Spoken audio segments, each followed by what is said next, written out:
2026 में परिसीमन होना चाहिए देश की आबादी के हिसाब से।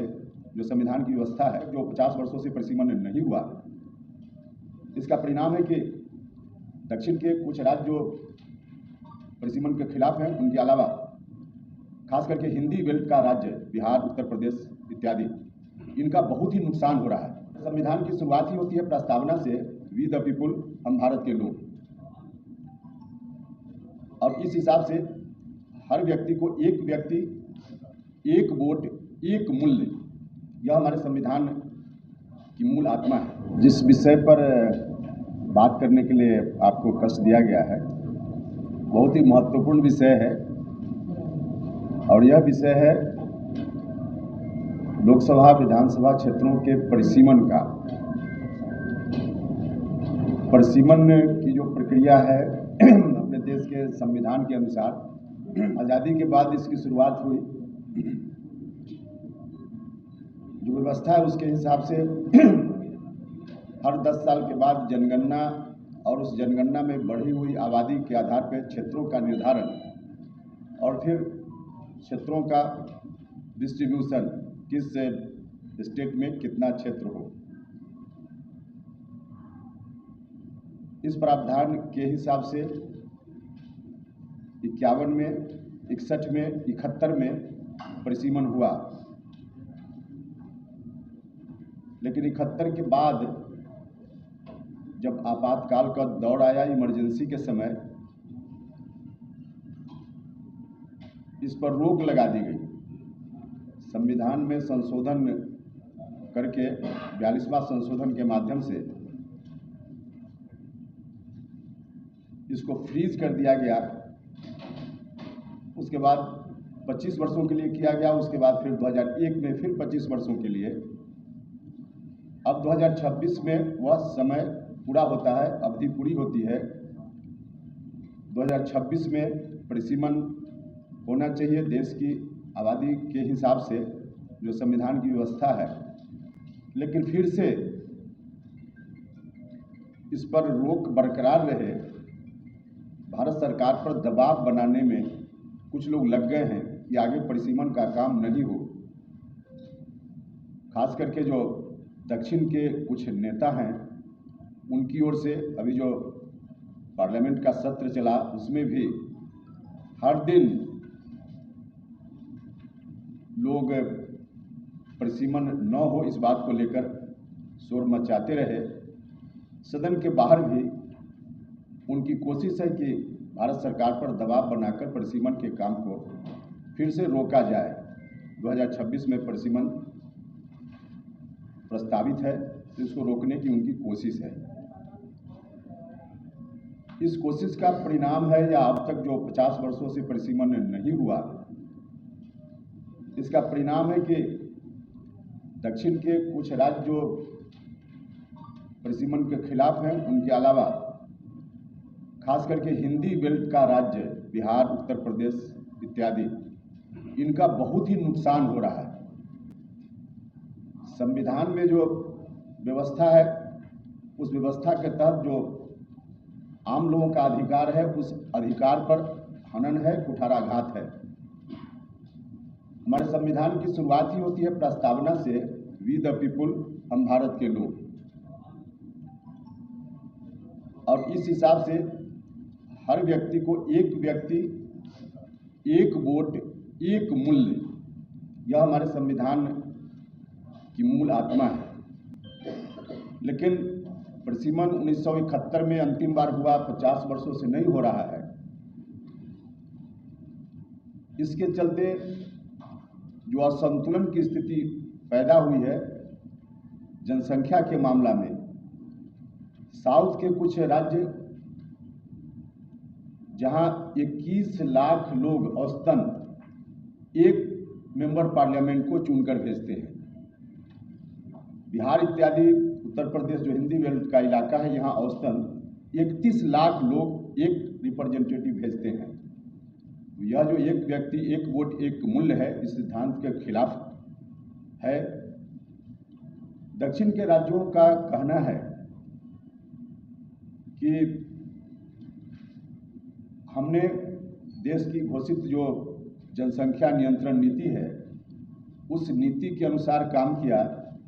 हमने अपनी जनसंख्या को नियंत्रित किया और हिंदी बेल्ट के राज्य हैं उन्होंने जनसंख्या को नियंत्रित नहीं किया, जिसके कारण जनसंख्या उनकी बढ़ गई, हमारी नहीं बढ़ी। परिसीमन होगा तो बढ़ी हुई जनसंख्या का लाभ मिल जाएगा हिंदी बेल्ट के राज्यों को, और इसका परिणाम होगा कि हमने जो घोषित पॉलिसी है उस पॉलिसी के अनुसार काम किया, इस बात की हमको सजा मिल जाएगी। और जो दूसरे राज्य हैं जिन्होंने उसको फॉलो नहीं किया उनको पुरस्कार मिल जाएगा। यह पूर्णतः गलत तर्क है उनका, क्योंकि उनकी आबादी जब से हिंदुस्तान में जनगणना की शुरुआत हुई 1881, तब से लेकर आज़ादी के समय 51, 61 तक बिल्कुल लगातार उनकी आबादी बढ़ते रही। 61 में पीक पर उनकी आबादी थी, 71 में भी लगभग वही स्थिति थी। उन दिनों बिहार या और जो हिंदी बेल्ट के राज्य हैं उनकी आबादी आज़ादी के समय तक लगभग नहीं बढ़ी, कहीं बढ़ी भी तो बिल्कुल निग्लिजिबल। इसके पीछे कारण भी था कि अंग्रेजों के शोषण के सबसे ज़्यादा शिकार हम हुए। अंग्रेजों का आतंक सबसे ज़्यादा हमारे ऊपर हुआ। जो रेवेन्यू कलेक्शन सिस्टम उनका था उसकी मार भी सबसे ज़्यादा हम लोगों ने झेली, बिहार के लोगों ने, अगल बगल के राज्यों ने। इस कारण से हमारे यहाँ गरीबी, भुखमरी, अशिक्षा की स्थिति रही।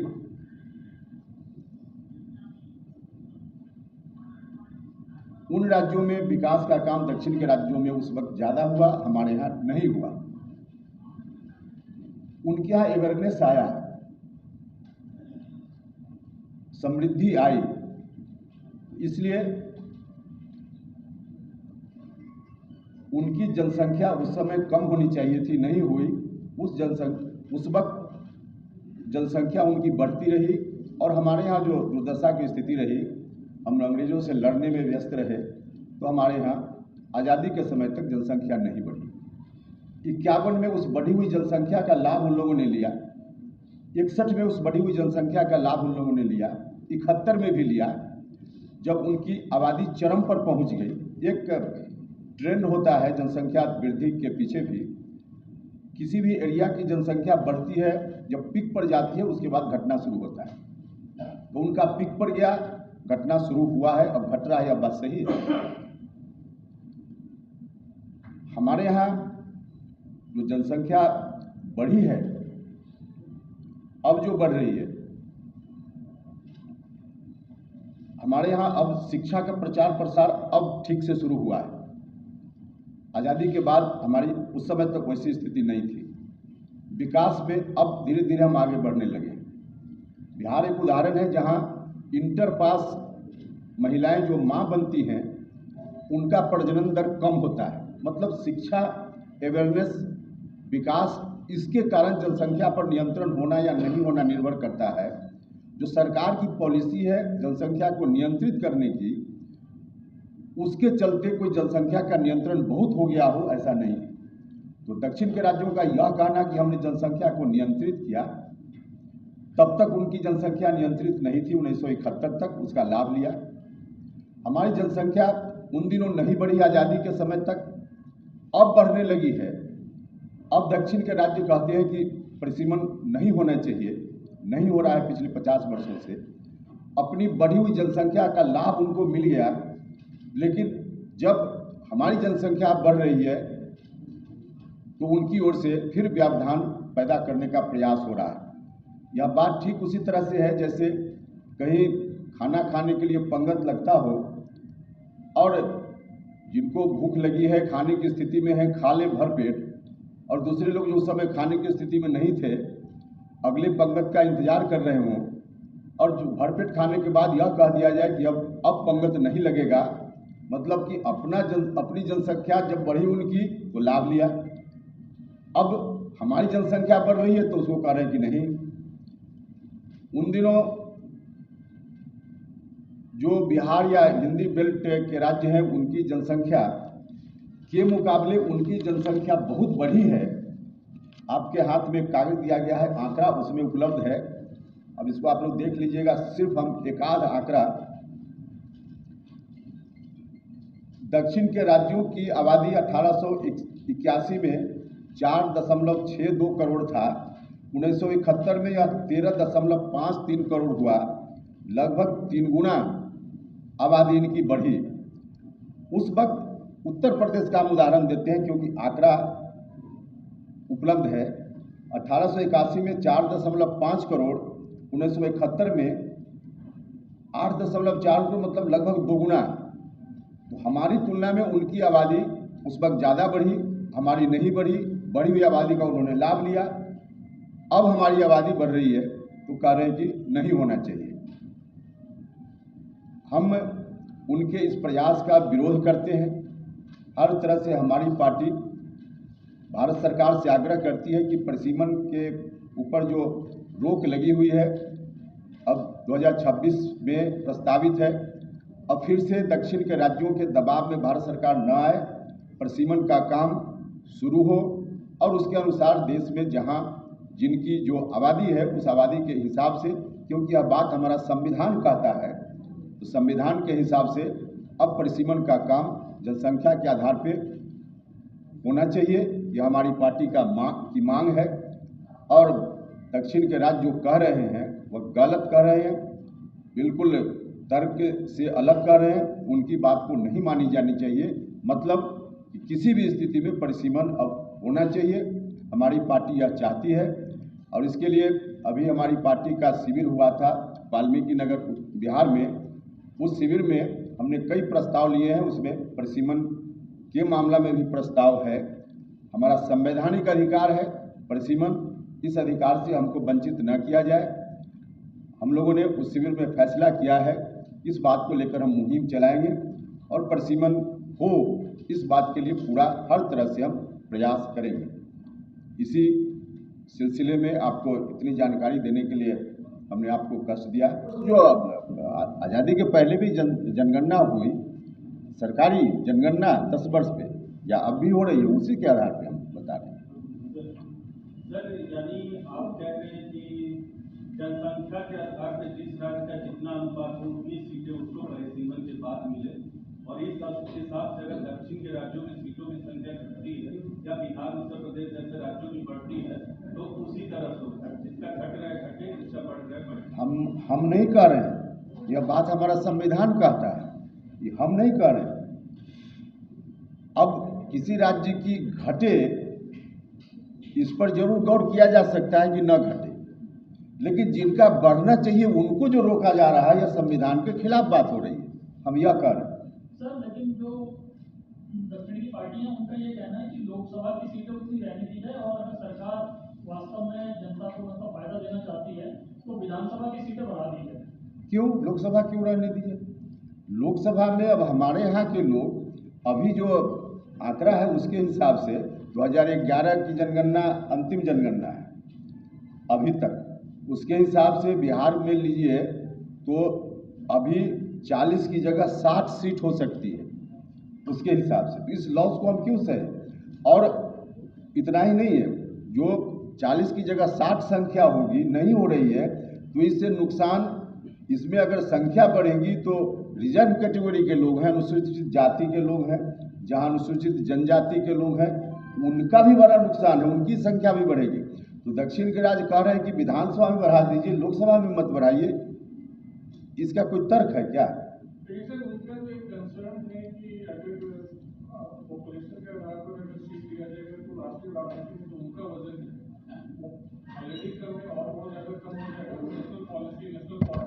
उसके लिए क्या रास्ता होगा कोई निकाले, लेकिन हम अपना वजन क्यों कम स्वीकार कर लें? संविधान ने हमको यह अधिकार दिया ना, संविधान ने जो अधिकार दिया उस अधिकार से हम अपने को वंचित होता हुआ क्यों देखते रहे? वहाँ के लोग 21 लाख लोग मिलकर अभी एक एमपी चुनकर भेज देते हैं, हमारे यहाँ के लोग 31 लाख मिलकर एक एमपी चुनकर भेजते हैं, जबकि हम प्रस्तावना में शुरुआत ही करते हैं कि we the people of India.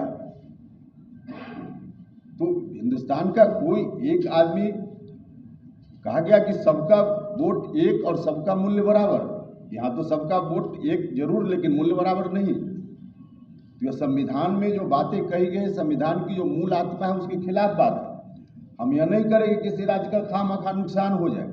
उनके नुकसान को रोका जा सकता है, उनके यहाँ कम न हो, यह एक रास्ता हो सकता है, लेकिन हमारा नहीं बढ़े, यह तो गलत है। आपकी मांग है कि आपकी पार्टी ने प्रस्ताव रखा है, क्या एनडीए की बाकी दलों से आपकी कोई बातचीत हुई और एनडीए की कोई बैठक? अभी शुरुआत हम कर रहे हैं, आवश्यकता अनुसार बाकी दलों से भी हम बात करेंगे। यह विषय ऐसा है जिसमें न सिर्फ एनडीए, गैर एनडीए जो पार्टी है, क्योंकि दक्षिण के राज्यों के बारे में आप देख रहे हैं कि क्रॉस पार्टी लाइन, क्रॉस गठबंधन, उन लोगों की ओर से बातें हो रही है। तो हम भी कोशिश करेंगे, अभी तो शुरुआत है।